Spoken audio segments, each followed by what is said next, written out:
मरकुश का 5 में जाते हैं, देखिए। धन्यवाद प्रभु, धन्यवाद प्रभु, धन्यवाद प्रभुता परमेश्वर। चलिए मरकुश 5 का 1 परिसंख्या 58। नया नियम, दुष्ट आत्मा ग्रस्त व्यक्ति को चंगा करने, यहाँ भी प्रभु देखिए चंगाई दे रहा है। वे झील के पास गिरासेनियों के देश में पहुँचे। वह झील के पास गिरासेनियों के देश में पहुँचे। जब वह नाव पर से उतरा तो तुरंत एक मनुष्य जिसमें अशुद्ध आत्मा थी, एक मनुष्य जिसके अंदर दुष्ट आत्मा थी, कब्र से निकलकर उससे मिला। वह कब्र में रहा करता था, कब्रों में रहा करता था, और कोई उसे साकलों से न बांध सकता था, क्योंकि वह बार बार बेड़ियों और साकलों से बांधा गया था। बेड़ियों और साकलों से बांधा जाता था। और उसने साकलों को तोड़ दिया, वह साकलों जंजीरों को तोड़ देता था, और बेड़ियों को टुकड़े टुकड़े कर दिए थे। जो जंजीर बेड़िया से उसे टुकड़े टुकड़े कर देता था, और उसे कोई वश में नहीं कर सकता था। उसको कोई कंट्रोल, कोई वश में नहीं कर पाता था। वह लगातार रात दिन कब्रों और पहाड़ों में चिल्लाता था, और अपने को पत्थरों से घायल करता था, और अपने सर को पत्थरों से फोड़ता था। वह यीशु को दूर से देखकर दौड़ा, उसे प्रणाम किया, उसे नमस्कार किया, और ऊंचे शब्द से चिल्लाकर कहा, हे यीशु परम प्रधान परमेश्वर के पुत्र, मुझे तुझसे क्या काम? मैं तुझे परमेश्वर की शपथ देता हूँ, मुझे पीड़ा न दे। क्योंकि उसने उससे कहा था, हे अशुद्ध आत्मा, इस मनुष्य में से निकल आ। उसने उससे पूछा, तेरा क्या नाम है? उसने उससे कहा, मेरा नाम सेना है। क्योंकि हम बहुत हैं। हम एक नहीं, बहुत सारे हैं। और उसने उससे बहुत विनती रिक्वेस्ट किया, हमें इस देश से बाहर मत भेज प्रभु। वहाँ पहाड़ पर सुअरों का एक बड़ा झुंड चल रहा था। देखिए वहाँ पे झुंड का चल रहा, सूरे के झुंड चल रहे पहाड़ के किनारे। उन्होंने उससे विनती करके कहा, दुष्ट आत्मा ने यीशु से विनती करके कहा, हमें उन सुअरों में भेज दे जो सुअर झुंड के किनारे चल रही हैं, कि हम उनमें भीतर जाएं, हम उसमें जाकर भीतर समा जाएं। अतः उसने उन्हें आज्ञा दी, तब यीशु मसीह ने आज्ञा दी, और अशुद्ध आत्मा निकलकर सुअरों के भीतर बैठ गई, सुअरों के भीतर चली गई। और झुंड जो कोई 2000 का था, जो 2000 का जो झुंड सुअरों का जो चल रहा था, करारे पर से झपटकर झील में पड़ा, जाकर झील में पड़ा और डूब मरा, गिर पड़ा और वह मर गए। सारे जो सूर्य क्या हो गई, डूब के मर गए। Hallelujah, hallelujah, hallelujah, hallelujah. आवाज कहाँ गई? Hallelujah, hallelujah. धन्यवाद प्रभु, धन्यवाद परमता परमेश्वर। यहाँ पे भी 2000 के सूर्य थी जो झील में डूब के मर गई। Hallelujah.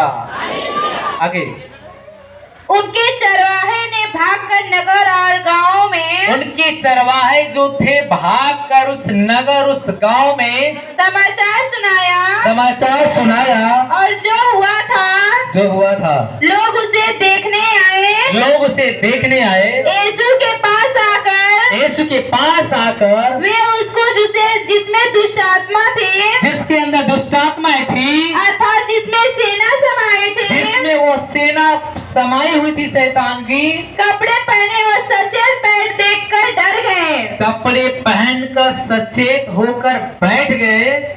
Hallelujah, hallelujah, hallelujah, hallelujah, hallelujah. धन्यवाद प्रभु, धन्यवाद परमता परमेश्वर। कपड़ा पहन के पूरा आराम से क्या हो गया, बैठ जाता है।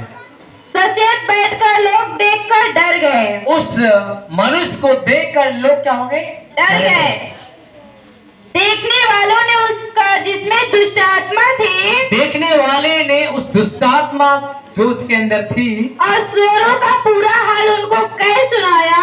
सूरों का पूरा हाल उनसे कहकर सुना दिया। तब वे उससे विनती करके कहने लगे, तब यीशु मसीह से विनती करके कहने लगे कि हमारे सीमा से चला जा। हमारे इस सीमा से चला जा। जब वह नाव पर चढ़ने लगा, जब यीशु मसीह नाव पे चढ़ने लगा, तो वह जिसमें पहले दुष्ट आत्मा थे, जिसके अंदर दुष्ट आत्मा थी, वह मनुष्य आकर यीशु से क्या कह रहा है? उससे विनती करने लगा, और उस मसीह से विनती करने लगा, मुझे अपने साथ रहने दे। मुझे अपने साथ ही रहने दे। परंतु उसने उसे आज्ञा न दी। परंतु यीशु मसीह ने उसे आज्ञा नहीं दिया कि तुम्हें मेरे साथ रहने की जरूरत नहीं है। और उससे कहा, उसने यीशु मसीह ने उस मनुष्य से कहा, अपने घर जा, अपने तो घर चला जा, अपने लोगों को बता कि, अपने लोगों से बता कि तुझ पर दया करके प्रभु ने तेरे लिए कैसे बड़ा काम किए हैं। तुझ पर दया करके प्रभु ने तेरे लिए कैसे बड़े काम किए हैं। वह जाकर दिकापुलिस में इस बात का प्रचार करने लगा। बात पुलिस में जाकर क्या किया? दिकापुलिस एक गांव, एक शहर, एक नगर का नाम था। वहां पर जाकर प्रचार करने लगा, यीशु ने मेरे लिए कैसे बड़े बड़े काम करके दिखाया, और इस काम को देखकर सब लोगों ने अचंभा किया। हालेलुया। प्रभु ने कहा, जाओ बताओ सबको कि मैंने तुम्हारे साथ कैसे बड़े काम किए। यहाँ के लोग चंगाई भैया चुप मां के घर में चोरी से पूजा करिए, कि पड़ोसी देखने लगे कि यीशु को पूजा करेंगे तो ईसाई हो गए। हमके भात हो से निकाल दें तो हम कहा था, आप किसी घर पे निमंत्रण अगर कोई ना दे तो आप भूखे मरने वाले नहीं। बोलो मुझे आपकी जरूरत नहीं है खाने की। हम अपने घर पे 29 दिन पका के भोजन खा रहे अपने हाथों से, और एक दिन हमको न्योता नहीं मिलेगा, आप छोड़ दोगे तो हम भूखे मरने वाले। हमारा तो किसी को छोड़ने वाले नहीं है। Hallelujah, hallelujah, hallelujah. तो आपको छिपाने की जरूरत नहीं है।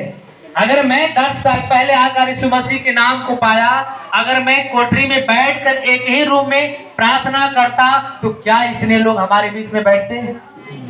नहीं। यीशु मसीह ने उस मनुष्य से कहा, मेरे साथ मत रहो। लेकिन वह मनुष्य ने जो दुष्टात्मा से चंगाई पाया था, वह कहा, हे प्रभु हमें आपके साथ ही रहने दे। हालेलुया। क्योंकि हम आपके साथ रहना चाहते हैं। प्रभु ने कहा, मेरे पास मत रहो, तो जाकर लोगों से, अपने गांव, अपने नगर में, अपने शहर में लोगों से बताओ कि यीशु ने तेरे लिए कैसे उपकार किया है। आपको बताने की जरूरत है, आपको चुप रहने की जरूरत नहीं। मैंने बताया 10 साल हो गए, और बताने का नतीजा यह निकला कि आज परमेश्वर ने हजारों हजारों की तादाद में भीड़ खड़ी कर देता है। हालेलुया। बताने का यह फायदा हुआ कि आज मुझे प्रभु ने भला चंगा किया है। मुझे प्रभु के नाम को बताने का ये हमें बेनिफिट मिला है कि आज हमारे परिवार, हमारे बच्चे सुखी से जीवन बिता रहे हैं, न कोई टेंशन, न कोई समस्या, न कोई प्रॉब्लम्स है। हालेलुया। क्योंकि यीशु के नाम को बताने से कितनी आशीष मिलती है, जितना किसी काम में नहीं। मैंने 10 साल से यीशु के नाम को ही बताया है।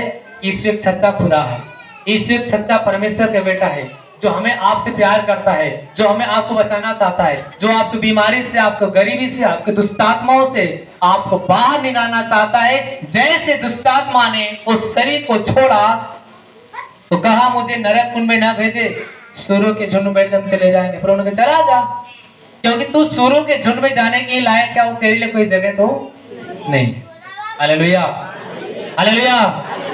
ऐसी दुष्टात्मा थी उस मनुष्य के अंदर, जो पत्थरों से अपने सर को क्या करता था, फोड़ता लगा। कभी देखते हैं जब मनुष्य के अंदर शैतान सवार होता है तो पत्थर लेके मारता अपने सर पे, हिचकिचाता है। कभी ऐसे लोगों के अंदर शैतान सवार होता है तो अपनी पत्नी को लेकर दीवार में लड़ाना शुरू करते हैं। वो शैतानी काम। कभी शैतान किसी स्त्री के अंदर सवार होता है तो अपने बच्चों को पटक पटक के मारते। शैतान का लक्ष्य, क्योंकि प्रभु यीशु मसीह ने कहा जो परमात्मा को जानता है उसके अंदर प्रेम की धारा बहती है। वो प्रेम करता है लोगों से, ईर्ष्या नहीं करता है, क्रोध नहीं करता है, जलन नहीं करता है। हर एक मनुष्य से वो प्रेम करने लगता है। जैसे यीशु मसीह को दया आया उस दुष्ट आत्मा जो जकड़ी हुई थी, वो मनुष्य को कहा कि ये मर जाएगा, ये मर जाएगा। लेकिन जो दुष्ट आत्मा यीशु को पहचाना, उसने कहा हे परम प्रधान परमेश्वर के पुत्र, हम जानते हैं कि तू परमेश्वर की ओर से आया है, हमें दुख में न दे, हमें संकट में मत डाल, हमें नरक में मत डाल, हमें छोड़ दे, हम जाना चाहते हैं। प्रभु ने कहा निकाल, क्योंकि मैंने इस मनुष्य को बनाया है, इसमें मेरा नाम रहेगा, इसमें तेरा नाम कहां से आ गया? क्योंकि मैंने मनुष्य को अपने हाथों से बनाया है, मैंने मनुष्य को उसके माँ के घर में हड्डी मांस को मैंने बनाया है, इस तू जबरदस्ती कहां से घुस गया? जो मनुष्य के शरीर में दुष्ट आत्मा आती है तो क्रोध आता है, ईर्ष्या आता है, जलन आती है, वो मजबूरन यहां तक वो काम करने के लिए तैयार हो जाता है मनुष्य कि जो वो करना नहीं। हालेलुया। लेकिन प्रभु ने जब उसे चंगाई दिया तो वो दुष्ट आत्मा जो निकली हुई थी उस मनुष्य के शरीर में से, वो मनुष्य भला चंगा हो गया और 2000 के सूर्य आके जी में डूब मरी। जब मनुष्य स्वस्थ हो गया तो ये कह रहा है गुरुजी मुझे अपने साथ रख ले, हमें अपने साथ रख ले, हम आपके पीछे पीछे चलेंगे, हम आपको झोलवाई ढोई। हालेलुया। तब वो आशीष मिली। हालेलुया। हम आपको पानी पिलाएंगे, हमको रख ले अपने साथ तो भी हमको आशीष मिलेगा। प्रभु ने कहा जाकर लोगों से बताओ अपने नगर अपने देश में कि यीशु ने तेरे साथ कैसे उपकार किया है। मेरे साथ रहने की जरूरत नहीं, बताने की जरूरत है। और मैं भी जब प्रभु से चंगाई पाया तो रात दिन मैंने यीशु के नाम को बताना शुरू किया, बताना शुरू किया। आज प्रभु ने बहुत बड़ा ट्रस्ट दे दिया। आज प्रभु ने मुझे बहुत बड़ा ट्रस्ट दिया है कि आज बताने का नतीजा यह है कि यहाँ पे परमेश्वर हर एक लोग को देख रहा। मुझे तो चंगाई दिया, आपको भी चंगाई देता है। अगर यही काम अगर आप करना शुरू करो तो आपके जीवन में कोई बीमारी, कोई गरीबी, कोई श्राप आने वाला। बताओगे? कितने लोग बताएंगे? आधे लोग नहीं बता रहे हैं। जब कोनो गामन के क्या करे लिए यीशु के नाम के लिए मत डरो, क्योंकि प्रभु ने कहा सब हो सकता है। अध्याय 10 में कहता है डर मत, 41:10 में कहता है डर मत। तेरे मैं डरता तो क्या यहाँ पे होता? क्या आप होते? नहीं। हमें डरना है तो केवल अपने खुदा से और किसी से डरना नहीं, किसी से नहीं डरना। हालेलुया। ये मत सोचो कि हम उस नगर में जाएंगे, उस गांव में जाएंगे, उस देश में जाएंगे तो लोग हमें क्या करेंगे। हो सकता है कि ऐसा ना हो कि हमें मार न दे, काट न दे। हालेलुया। हालेलुया। आज तमिलनाडु का हाल क्या हो रहा है मालूम है ना? तमिलनाडु का हाल क्या हो रहा है मालूम है? डर डर के लोग भाग कर आ रहे हैं क्योंकि वहां मनुष्य को जिंदा काटा जा रहा है जबरदस्ती। अभी एक भाई सुबह हमारे पास आया राशन लेके, और मैं उसको कैमरे में देखा। बोला भाई आप कहाँ जा रहे हैं? बोला भैया हम अपना भेंट लाए थे, दे रहे थे और नहीं जा पा रहे थे। अभी हम तमिलनाडु से परसों से आए हैं, 5 दिन से लगातार पूरी तरह से वहां पे मर्डर चल रहा है। लोग जितने तमिलनाडु के लोग हैं, जितने हिंदू हैं, जितने बिहारी, सबको काट रहे हैं, रोड पे बाहर उसको काट दे रहे हैं। हालेलुया। डर के मारे लोग वहां से भाग रहे हैं जान बचाकर कि अपना देश, अपना परिवार, अपना बीवी, अपने बच्चे अपने नगर में नमक रोटी खाएंगे चलेगा, लेकिन हम वहां ना जाए कि हमारी जान भी चली जाए। सर्च करना तमिलनाडु का हालत देखिए क्या हो रहा है। जिंदगी काटे जा रहे हैं, जेके चाहे पाँव काट देते बोटी बोटी। हालेलुया। आज इंसान इंसान नहीं रह गया, क्या हो गया? हवान हो गया, हवान। उसके अंदर कोई दर्द नहीं है, कोई माया नहीं है, कोई प्रेम नहीं है। लेकिन यीशु मसीह लोगों से प्रेम करने आया था, लेकिन यीशु मसीह लोगों को प्रेम का संदेश दे रहा था। लेकिन यीशु मसीह के साथ लोगों ने क्या किया? जो तमिलनाडु में लोगों साथ हो रहा है वही हमारे यीशु मसीह साथ लोगों ने किया। लेकिन आज यीशु मसीह नहीं डरा। वो कह रहा था कि मैं शरीर में था तो भी समाचार दे रहा था, आज आत्मा में हूं तो भी मैं लोगों के साथ काम कर रहा हूं। वो आत्मा में भी हमारे साथ काम कर रहा है, तो कभी आपको छोड़ने वाला। जैसे प्रभु ने दुष्ट आत्मा को बाहर निकाला और चंगा हो गया, बोला जा, लोगों से बताने की तुझे जरूरत है, छिपाने की जरूरत नहीं है। आपके जीवन में अगर एक भी बेटा दिया तो पूरे गांव को बताओ, पूरे गांव को पार्टी दो, 100 आदमी, 200 आदमी, 300 आदमी, 400 आदमी, 500 आदमी क्यों ना हो, एक बार 5000 खर्चा करके पूरा गांव को ही निमंत्रण दो और बोलो कि मुझे प्रभु ने बेटा दिया है, इसलिए खुशी में मैं एक पार्टी दे रहा हूं। हालेलुया। शायद उसी से 500 लोग में से अगर 50 भी लोग अगर आपके प्रभु के पास आए तो आप 50 आत्मा के बचाने से आशीष प्राप्त कर रहे हैं। Hallelujah, hallelujah. आपका बुखार भी निकल गया तो जाकर अपने लोगों से बताओ कि तू बीमारी से ग्रसित है, दुष्ट आत्माओं से ग्रसित है, बुखार से ग्रसित है, दवा कर रहा ठीक नहीं हो रहा है ना, तो जाकर लोगों से बताओ यीशु ठीक कर देगा। कि आप दवाई करते करते जिंदगी बर्बाद हो जाएगी लेकिन ठीक नहीं होगे, यीशु के पास चलो। यीशु मसीह हर एक बीमारी की दवा है। हर बीमारी क्या है? दवा। बस उसके नाम को भजो, बीमारी से आजाद हो जाओ। उसके वचन को पढ़ो, बीमारी से चंगे हो जाओ। आपको बताने की जरूरत है, जैसे यीशु मसीह ने कहा जाओ लोगों से बताओ कि यीशु ने तेरे साथ कैसा भला भला काम किया। वो हमें आपको बताने की जरूरत है, छिपाने की जरूरत नहीं। Hallelujah, hallelujah, hallelujah. एक और दुष्ट आत्मा की हम वचन पढ़ते हैं